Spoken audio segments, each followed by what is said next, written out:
நல்லா இருக்கீங்களா? Hi friends, எல்லோரும் எப்படி இருக்கீங்க? நல்லா இருக்கீங்களா? இன்றைக்கி என்ன செய்ய போகிறோம்னா முட்டைக்கோஸ் உருளைக்கிழங்கு பொரியல் தான் செய்ய போகிறோம். இங்கே பாருங்கள், முட்டைக்கோஸும் உருளைக்கிழங்கும் அறுத்து கழுவி எடுத்து வச்சுருக்கேன். எப்படி செய்யலான்னு வாங்க பார்க்கலாம். வடச்சட்டி வச்சு எண்ணெய் விட்டாச்சு. எடுத்து எண்ணெய் காஞ்சிச்சு. எண்ணெய் நல்லா காஞ்சிருச்சு. கடுகு போட்டுக்கலாம். கடுகு பொரிஞ்சதும் வெங்காயம் போட்டுக்கலாம்.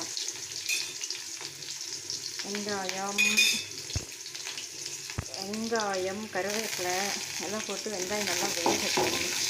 பார்த்தீங்களா, நல்லா வேகட்டும்.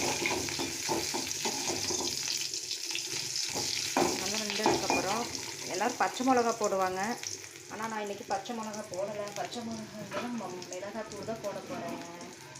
பச்சை மிளகா சேராது, அதனால பச்சை மிளகா நான் போடல. நீங்கள் வேணால் போட்டுக்கோங்க. பச்சை மிளகா போட்டு செஞ்சால் சூப்பராக இருக்கும்.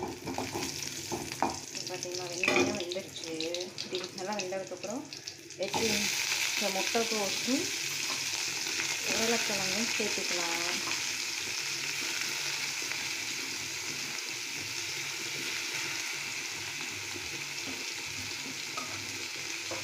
முட்டைக்கோஸும் உருளைக்கிழங்கும் போட்டாச்சு.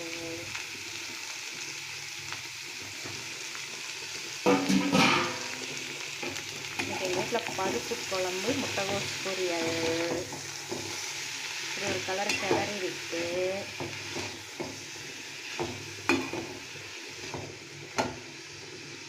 உப்பு போட்டுக்கலாம். தேவையான அளவு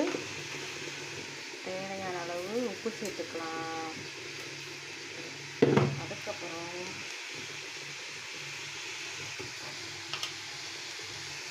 மஞ்சத்தூள் போட்டுக்கலாம். மஞ்சத்தூள் லைட்டாக போட்டுக்கலாம்.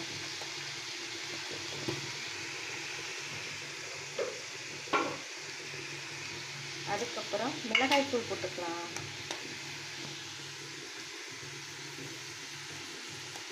நான் கம்மியாக தான் போடுறேன்.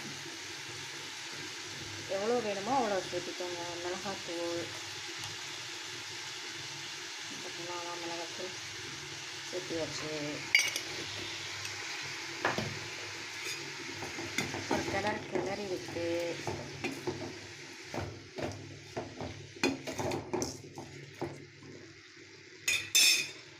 கிளறி விட்டு தேவையான அளவு தண்ணி விட்டுக்கலாம். காய் மூழ்கிற அளவுக்கு பார்த்தீங்களா, அந்த அளவுக்கு தண்ணி விட்டு வேக வச்சிடலாம்.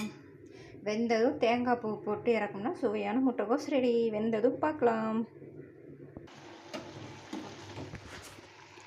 பார்த்தீங்களா, காய் வந்து நல்லா சுண்டி தண்ணியெல்லாம் சுண்டி இப்படி வந்துருச்சுன்னு. இப்போ காய் பொரியல் ரெடி. முட்டைக்கோஸ் உருளைக்கிழங்கு பொரியல் ரெடி. வாங்கி சாப்பிட்லாம்.